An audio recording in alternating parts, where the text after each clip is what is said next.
Saudara-saudariku yang dikasihi Tuhan, hari ini Kamis 19 Agustus 2021, kita memperingati Santo Yohanes Euch.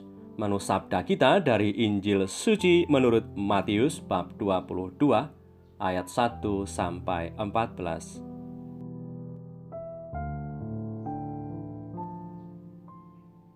Sekali peristiwa, Yesus menyampaikan perumpamaan kepada mereka. Hal kerajaan surga seumpama seorang raja yang mengadakan perjamuan kawin untuk anaknya. Ia menyuruh hamba-hambanya memanggil orang-orang yang telah diundang ke perjamuan kawin itu. Tetapi orang-orang itu tidak mau datang. Ia menyuruh pula hamba-hamba lain pesannya. Katakanlah kepada orang-orang yang diundang itu, sesungguhnya hidangan telah kusediakan, lembu-lembu jantan dan ternak piaraanku telah disembelih. Semuanya telah tersedia, datanglah ke perjamuan kawin ini.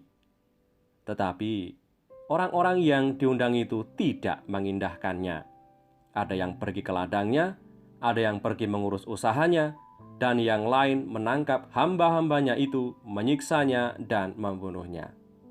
Maka murkalah raja itu, lalu menyuruh pasukannya ke sana untuk membinasakan pembunuh-pembunuh itu dan membakar kota mereka.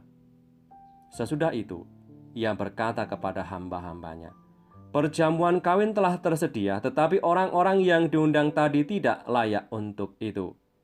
Sebab itu, pergilah ke persimpangan-persimpangan jalan dan undanglah setiap orang yang kamu jumpai di sana ke perjamuan kawin itu. Maka, pergilah hamba-hamba itu dan mereka mengumpulkan semua orang yang dijumpainya di jalan-jalan, orang-orang jahat dan orang-orang baik, sehingga penuhlah ruangan perjamuan kawin itu dengan tamu.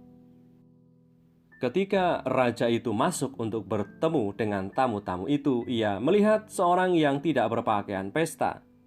Ia berkata kepadanya, "Hai saudara, bagaimana engkau masuk kemari dengan tidak mengenakan pakaian pesta?"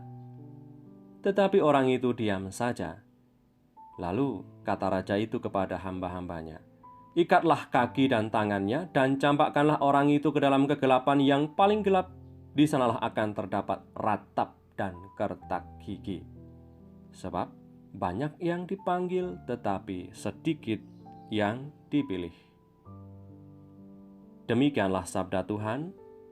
Terpujilah Kristus. Saudara-saudariku yang terberkati dimanapun Anda berada, kita sering menyebut tempat ibadah kita dengan sebutan gereja. Namun, apa sih sebenarnya arti gereja itu?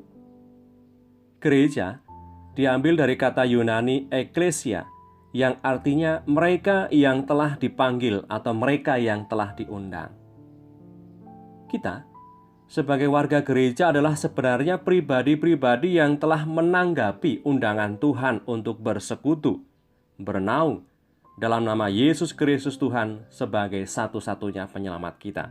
Nah, perumpamaan hari ini mengajarkan kepada kita bahwa Allah sebagai penyelenggara pesta mengundang semua orang, tapi tiap dari kita harus menjadikan undangannya sebagai yang utama dari segala hal dalam kehidupan ini. Dan ternyata tidak sekedar menanggapi dengan mengatakan, "Ya, aku pasti datang ke pesta itu." Tapi datang dengan pakaian yang pantas untuk merayakan sebuah pesta, pesta perjamuan nikah.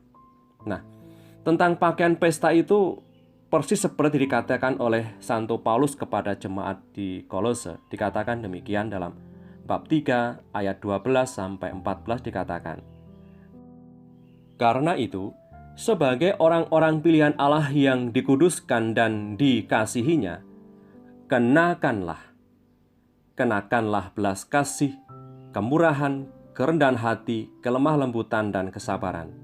Sabarlah kamu seorang terhadap yang lain, dan ampunilah seorang akan yang lain apabila yang seorang menaruh dendam terhadap yang lain.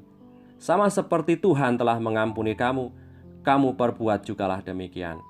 Dan di atas semuanya itu, kenakanlah kasih sebagai pengikat yang mempersatukan dan menyempurnakan." Nah, Pakaian yang dimaksud Tuhan Yesus dalam perumpamaan hari ini bukan pakaian yang ditenun dari benang sutra berlapis emas atau benang-benang yang berharga lainnya. Pakaian yang kita gunakan sebagai orang beriman adalah pakaian yang ditenun berbahan iman, cinta kasih, dan pengharapan, kemurahan hati, belas kasih, kesabaran, kelemah lembutan, kebenaran, dan kesucian. Semoga saudara-saudariku yang terberkati selama kita masih hidup di dunia ini, kita semua dimampukan untuk bisa memperlayak diri dengan cara menunjukkan kualitas iman dalam wujud tindakan murah hati, rela mengampuni, berbela rasa, dan bersikap rendah hati, agar pada saatnya nanti pun kita disambut Tuhan dengan layak dalam sukacita kerajaannya. Marilah berdoa dalam nama Bapa dan Putra dan Roh Kudus. Amin. Allah Bapa Maha Baik, kami bersyukur karena melalui sabda-Mu, kami diingatkan kembali untuk bisa selalu menanggapi undangan kasih-Mu.